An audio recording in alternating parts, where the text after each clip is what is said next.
Hi hello ಎಲ್ರಿಗೂ ನಮಸ್ಕಾರ. Welcome to Shobha's vlog. ಇವತ್ತು ಚಿಕನ್ ಚಾಪ್ಸ್ ಮಾಡ್ತಿದ್ದೀನಿ. ಮೊದಲಿಗೆ ಚಿಕನ್ನು, ಸ್ವಲ್ಪ ಮೊಸರು, ಅರಿಶಿಣ, ಸ್ವಲ್ಪ ಕಡಲೆಕಾಯಿ ಎಣ್ಣೆ, ಹಾಗೆ ಉಪ್ಪು ಇಷ್ಟನ್ನು ನಾನು ಒಂದು 20 ನಿಮಿಷ ಮ್ಯಾರಿನೇಟ್ ಮಾಡ್ತಾಯಿದ್ದೀನಿ.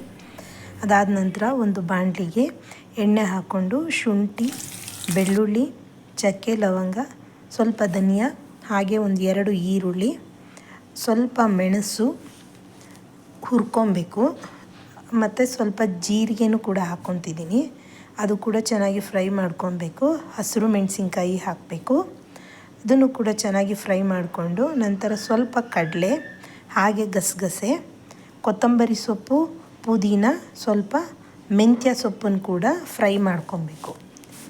ಇದೆಲ್ಲವನ್ನು ಚೆನ್ನಾಗಿ ಫ್ರೈ ಮಾಡಿಕೊಂಡು ತಣ್ಣಗಾದ ನಂತರ ಮಿಕ್ಸಿಯಲ್ಲಿ ಹಾಕ್ಕೊಂಡು ಚೆನ್ನಾಗಿ ನುಣ್ಣಗೆ ರುಬ್ಕೊಬೇಕು. ರುಬ್ಕೊಂಡಾದ ನಂತರ ಒಂದು ಬಾಣಲಿಗೆ ಎಣ್ಣೆ ಹಾಕಿ ಒಂದು ಈರುಳ್ಳಿ, ದಪ್ಪದಾದ ಈರುಳ್ಳಿ ಕಟ್ ಮಾಡಿ, ಸ್ವಲ್ಪ ಮೆಂತ್ಯ ಸೊಪ್ಪು ಹಾಕಿ ಒಗ್ಗರಣೆ ಹಾಕಿದ್ದೀನಿ. ಅದಾದ ನಂತರ ನೆನೆಸಿಟ್ಟಿದ್ದಂಥ ಚಿಕನನ್ನು ಹಾಕಿ ಫ್ರೈ ಮಾಡ್ಕೊಬೇಕು. ನಂತರ ರುಬ್ಬಿರುವಂತಹ ಮಸಾಲೆಯನ್ನು ಹಾಕಿ ಮಸಾಲೆಯಲ್ಲಿ ಒಂದು 20 ನಿಮಿಷ ಬೇಯಿಸ್ಕೊಬೇಕು ಚೆನ್ನಾಗಿ. ರುಚಿಗೆ ತಕ್ಕಷ್ಟು ಉಪ್ಪನ್ನು ಹಾಕಬೇಕು. ತಿನ್ನೋದಕ್ಕೆ ತುಂಬ ರುಚಿಯಾಗಿರುತ್ತೆ. ಒಂದು ಸತಿ ಟ್ರೈ ಮಾಡಿ.